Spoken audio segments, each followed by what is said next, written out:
ఈ వారం వృషభ రాశి వారికి జరగబోయే శుభాశుభ ఫలితాల విషయానికి వస్తే భవిష్యత్ అంతా కూడా ఈ వారం వీరికి బంగారుమయంగా కనిపిస్తుంది అని ఒక్క మాటలో చెప్పవచ్చు. ఏ కార్యక్రమాన్ని ఈ వారం వృషభ రాశి వారు చేపట్టినా విజయవంతంగా పూర్తి చేస్తారు. అదేవిధంగా వీరికి ఇష్టమైన వ్యక్తులతో వివాదాలు కానీ విభేదాలు కానీ మనస్పర్ధ లాంటివి ఏదైనా ఉంటే కొద్దిగా కూర్చొని ప్రశాంతంగా మనసు విప్పి వారితో మాట్లాడుకుంటే అవన్నీ కూడా తొలగిపోతాయి. దీర్ఘకాలిక సమస్యల నుంచి కూడా ఈ వారం మీరు క్రమేపీ గట్టెక్కుతారు. వివాహాది వేడుకలు నిర్వహించే పనిలో కూడా ఈ వారం మీరు ఎక్కువగా నిమగ్నమవుతారని చెప్పొచ్చు. వీరి మనసులో ఉన్నటువంటి ఆలోచనలను 10 మందితో కూడా పంచుకుంటారు. బంధువర్గం వారితో ఈ వారం అంతా ఉత్సాహంగా గడుపుతారు. కొన్ని సందర్భాల్లో ఎదుటి వ్యక్తులకి వీరికి ఏం చెప్పినా కూడా నచ్చదు, వీరికి నచ్చిందే చేస్తారు అని చెప్పవచ్చు. ఇక ప్రముఖులతో ఏర్పడే పరిచయాలు వీరికి చాలా వరకు కూడా ఉపకరిస్తాయి. ఒక సమాచారం ఏదైతే ఈ వారం ఈ రాశి వరకు అందుతుందో అది వీరికి ఆకట్టుకుంటుంది. స్థిరాస్తి విషయంలో నూతన ఒప్పందాలు కూడా చేసుకుంటారు. అంటే ఎవరైతే ఈ రాశి వారు స్థిరాస్తి కొనుగోలు చేద్దామని కానీ లేక అమ్ముదామని చెప్పి కానీ ప్రయత్నం చేస్తారో అటువంటి వారి కోరిక నెరవేరుతుంది అని చెప్పవచ్చు.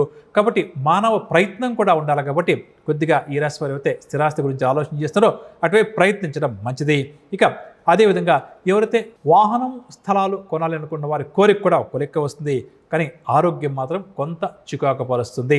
ఆరోగ్యం పట్ల మాత్రం ఎంత శ్రద్ధ వహిస్తే ఈ వారం అంత మంచిది. ఆదాయం విషయానికి వస్తే ఈ వారం ఈ రాశి వారికి అనుకున్న ఆదాయం సమకూరుతుంది. దీనివల్ల వీరి అవసరాలు తీరుతాయి. వృత్తి వ్యాపార వర్గాల వారు ఉత్సాహంగా ఉల్లాసంగా ఈ వారం అంతా కూడా ముందుకు సాగుతారు. ఉద్యోగస్తులకు గత కొంతకాలంగా పడుతున్న ఇబ్బందులన్నీ కూడా తొలగిపోతాయి. ఉద్యోగ మార్పు కోరుకునే వారికి ఈ వారం చాలా వరకు కూడా గ్రహానుకూలత ఉంది. కాబట్టి అటువైపు ప్రయత్నాలు చేసుకోవడం చాలా మంచిది. రాజకీయవేత్తలు కళారంగం వారు తమ సమర్థతను తమ సత్తాను చాటుకుంటారు. పారిశ్రామికవేత్తలు వైద్య రంగం వారు కూడా మంచి విజయాలు నమోదు చేస్తారు. మహిళలకు దీర్ఘకాలిక సమస్యలు తీరే సమయం కాబట్టి అటువైపు ప్రయత్నించడం మంచిది. ఇక మొత్తం మీద చూస్తే ఈ వృషభ రాశి వారికి వారం ప్రారంభంలో ప్రయాణాలు ఎక్కువగా అకస్మాత్తుగా చేయాల్సి వస్తుంది. కొద్దిగా వ్యయ ప్రయాసాలు ఉంటాయి. బంధువర్గం వారి నుంచి కూడా కొన్ని సమస్యలు ఎదురవుతాయి. మొత్తం మీద ఈ వారం వీరికి గ్రహస్థితి కాస్త అనుకూలంగా ఉండడం వల్ల వీటిని అధిగమిస్తారు. కానీ మృగశిర నక్షత్రం వారు మాత్రం ఈ వారం కాస్త నిదానం పాటించడం మంచిది అని చెప్పవచ్చు.